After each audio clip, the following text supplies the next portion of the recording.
Halo, selamat pagi semuanya. Assalamualaikum warahmatullahi wabarakatuh. Salam sejahtera untuk kita semua. Perkenalkan, nama saya Solihatun.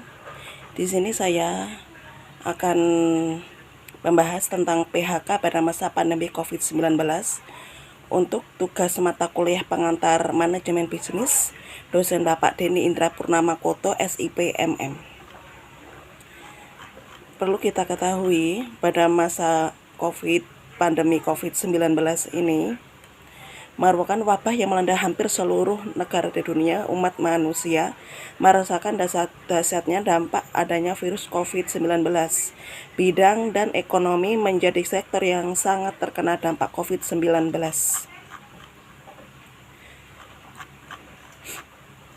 Salah satu dampak dari pandemi COVID-19 adalah maraknya pemutusan hubungan kerja PHK. Data yang dipublikasikan dengan Tempo menunjukkan jumlah pekerja yang di PHK telah mencapai 3,05 juta.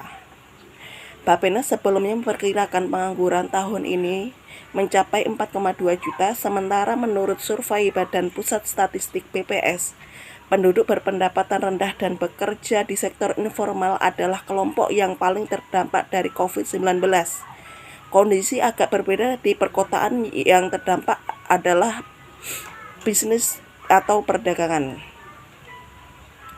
Menurut data yang diolah data box bersumber dari Kementerian Tenaga Kerja yang dilansir pada November 2020 menunjukkan bahwa sektor pekerjaan yang banyak melakukan PHK pada masa pandemi COVID-19 lebih banyak pada bidang jasa, yaitu agen dan perantara penjualan, yaitu 10,1%, pengemudi mobil, sepeda motor, ojek 7,3%, buruh pertambangan dan konstruksi 6,7%, perkantoran umum 6,7%, teknisi ilmu kimia dan fisika 5,6%, tenaga kebersihan dan juru bantu rumah tangga, hotel, kantor 5,1%.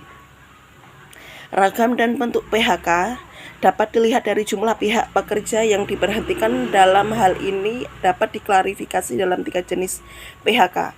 Individu, yaitu pemutusan hubungan kerja sifatnya individu, pribadi, atau orang per orang dengan batas waktu tertentu. Contoh PHK individu adalah berakhirnya masa kerja manusia, usia pensiun, atau habisnya kontrak kerja.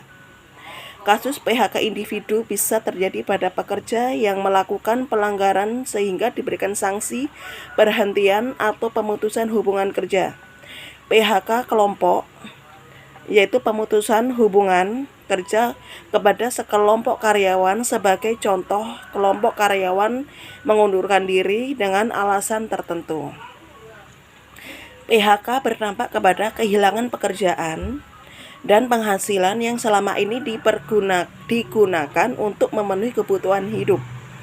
PHK merupakan kondisi yang sangat dihindari bagi pekerja oleh karena mereka dan keluarga yang terancam kelangsungan hidupnya. PHK tidak hanya berdampak pada orang terkena pemberhentian kerja, akan tetapi juga berpengaruh pada karyawan lain yang sedang bekerja karena konsentrasi karyawan tidak fokus dalam bekerja.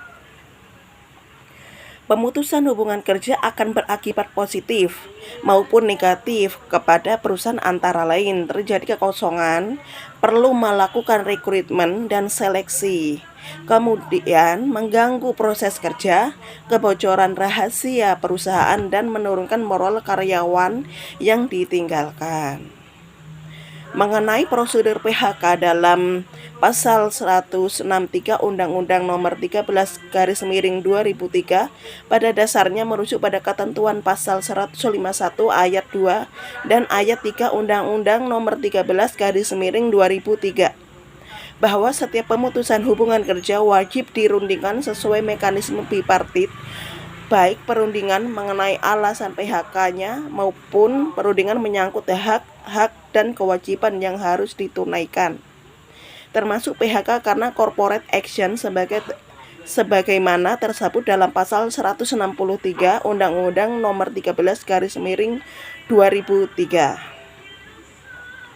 Kesimpulan dan saran, dampak PHK tidak hanya dirasakan oleh individu atau yang mengalami pemberhentian kerja, akan tetapi juga dirasakan oleh perusahaan. Oleh karena itu dibutuhkan kreativitas dan inovasi dalam pengembangan diri dan pemulihan kembali perusahaan. Tetap jaga kesehatan, disiplin menerapkan protokol kesehatan COVID-19 segera berlalu. Dan jurnal ini bersumber dari website referensi online www.worldometer.info, coronavirus tempo.co 7 Juni 2020, dikutip kembali oleh Muhammad Muslim, PHK pada masa COVID-19 369. Terima kasih, semoga artikel ini bisa bermanfaat bagi kita semua dan COVID-19 ini semoga cepat berlalu. Terima kasih. Assalamualaikum warahmatullahi wabarakatuh.